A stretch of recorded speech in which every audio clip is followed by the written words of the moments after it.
Apparently Joe is not in the same in the next season, and things change and whatever. And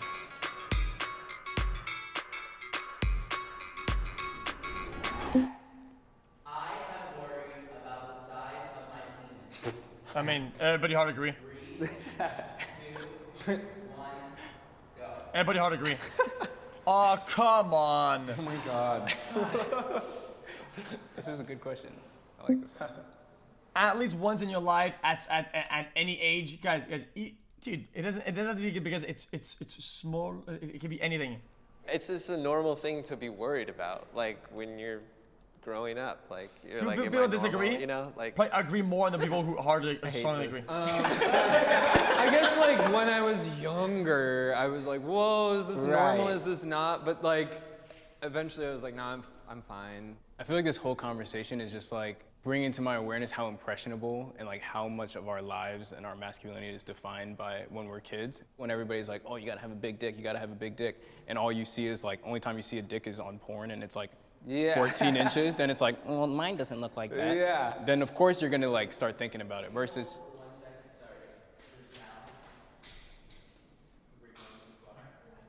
What? Oh, it's lagging. I'm actually changing my answer. Okay, dude. Oh. See, I told you. Some of the guys that are all the way across agree more people that are here. And look, boom, boom, I'm wrong. It's right there. I changed my mind because what he said was, it made a lot of sense because I remember the first time I saw porno and I saw a black guy's penis, I was like, I'm not like that. As I got older, I perfected my craft. I've never had a problem with women. It has nothing to do with the penis. It's all about, it's not the size of the boat, it's the motion of the ocean. You just love a woman, you embrace each other, and it's just, I've never had a problem with a woman since then. I think for younger guys, this is the concern that I'm realizing is like, maybe if these discussions were more open about size and whatever, and that really over time it all becomes okay and it's fine, maybe that would help a lot. A man should pay for the first date. Hard disagree. 3, 2, Hard disagree. 1, go. These are my last pennies in my account. I like the way the old school ways work. They did work, we just messed it up. So that's important to you to like take that leadership role to be Tradition. to be like It's the not about breadwinner? leadership or tradition. I'm I the don't think, caretaker of society. I don't even like saying it this way. Once you give the woman the power, then you just demasculated yourself. I want to stick to what's made me happy. And my grandparents, my parents, I'm just going to stick with it because it works. It's not perfect, but it works. In my opinion, chat, it probably helped. Let's be honest though. In practice, it probably helps you close the deal, right? But if the difference between me closing the deal or not was how much money I paid for the dinner, then it wasn't worth it in the first place. That's how it is. Be a man, plain and simple. I don't know, I think we're just getting in dangerous territory when we start talking about chivalry. At the end of the day, it's like, yo, baby, if you want to pay for this, like, there is no hierarchy here. Like, if you want to pay for this, and maybe next time I'm like, I just got a check, so I'll pay for it. Wasn't this the first meal though? You Yeah, said? the first one. Okay. You only get one chance to make a first impression. What does it matter if First it's impression. a girl or a guy? What a weird precedent. First impression, yo, dude, I'll pay for the dinner. Haha, like, I don't. It's 2019, and your logic shouldn't be, like, no disrespect, like, oh, because my grandpa did it and it worked for him, then it works for me. If she's not gonna date me that second time because I didn't pay for her, I think I dodged a bullet. Yeah, my man, Bayzed. 3, 2, 1, go. Be real, be real.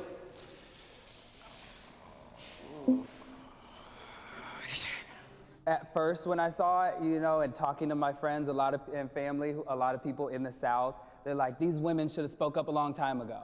And then I had to like step aside and really process it for myself and be like, you know what? She didn't feel comfortable. The question, She was, I support a Me Too movement. wasn't in a society, in a place where it was acceptable for her to say anything about it. So now that they have the platform and the ability, I'm like, that's amazing. Speak your truth. What do you tell a child who is accused of rape by a woman, has his whole life destroyed, and then people just go, There's always going to be people that take advantage of it, or it's not going to be perfect. We're figuring it out as we go, but I think it's done more good than it's done bad. I think we get to. That guy's trying to tarnish the whole thing because of a few bad apples. I do agree.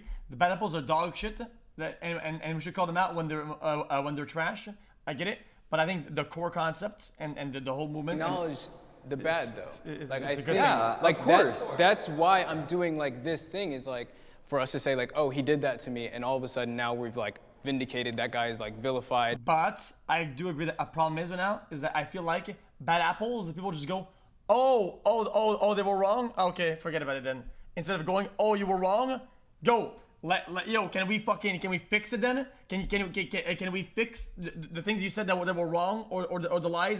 Can we fix it? Instead of fixing it, people say, oh, you were wrong. Okay, moving on. That's terrible. That is absolute dog. That's garbage. Like there is no chance of like him having a say in the conversation. Trial we get to by have a mob conversation is every not time. good. Like this mob mentality is bad. I agree with that, but I don't think that's exclusive to the Me Too movement. But we're using it right. I'm gonna say you should go to fucking jail. No, you shouldn't get canceled or go on Twitter or lose followers. You should go to fucking jail. Right now to say, oh, that person is bad. Oh, fuck that person. There's no further conversations being happening. If it's a movement to say, yes, okay, this hierarchy we've created of men and women, which is a result of the way men are expected to act, that women are expected to act. Let's have those conversations and everything changes, and I'll be over there all fucking day.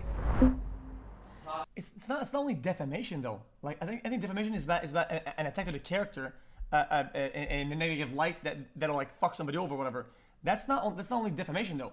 You're really saying that somebody committed a crime. So sometimes and that's a completely different ballgame.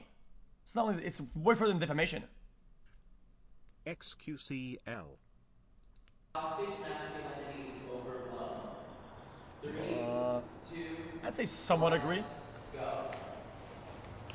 Overblown. Wait, Or someone disagree. Overblown. What is that? can you use a different word? Yeah. This could be both ways. I don't know what that means.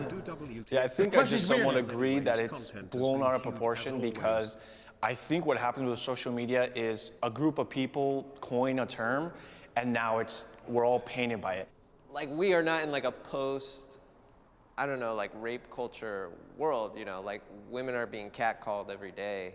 And so like men are still, I think, seen or experienced as like a predatory presence to women. So like that's why I just don't think it's like overblown. I think it's new. If we were good men, Somebody there wouldn't be feminists. that is They wouldn't not be the attacking us. same. They wouldn't be hating us. You have a lot of guys who don't want to commit to marriage. You have a lot of guys who catcall. So yes, men have become toxic. And once again, I have to be consistent with all my beliefs and all my morals. I'm very traditional. I see what you're saying, but the way you're framing it, like this word moral is kind of We don't know what that is anymore, though. That's well, the it's like it problem. sounds like you're saying like it's men's job to be like the moral compass of society. It is.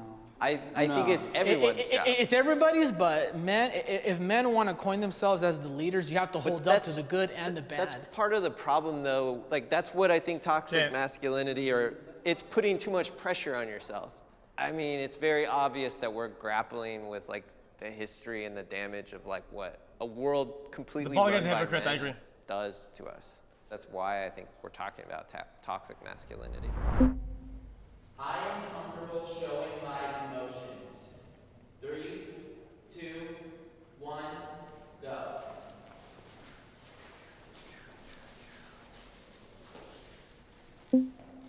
Somewhat disagree. It's been like harped upon me for years that like showing my emotions were bad. And like me trying not to be gay, I'm like, no, like I don't want to show these emotions because I'm not gay. I can't be gay. Like I'm not supposed to be gay. Like the church tells me, my dad tells me, my mom tells me, everybody's telling me I'm not supposed to be gay. So like just understanding that at 25, now 26, like I'm over here like, okay, like, oh, you're insecure. Okay, that's what that feels like. Oh, you're sad. That's what that feels like. I can now be aware of those things, but to show them to other people right now is like really hard for me.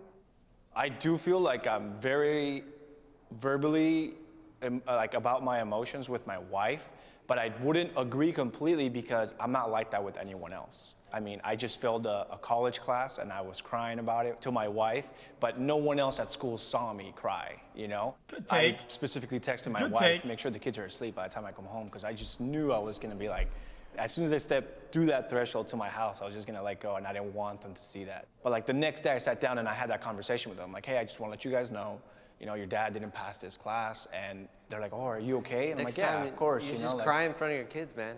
I remember like seeing my dad cry for the first time when his mom died, and I remember like imprinting that in my mind as like, wow, you know, like my dad can be upset, and that was like an important thing to witness. It's reality, emotion. Yeah, it's real. I was raised by two parents that I never ever saw cry.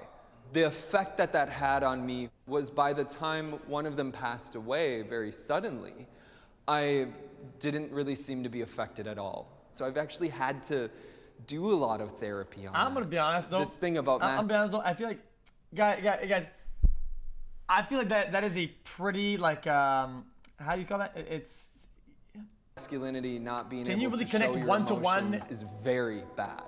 It puts us backwards in society, and Can you we really need to be say thinking about how that the cause tap is into our the result emotions here? in a healthy way together? Thank you for sending your Correlation.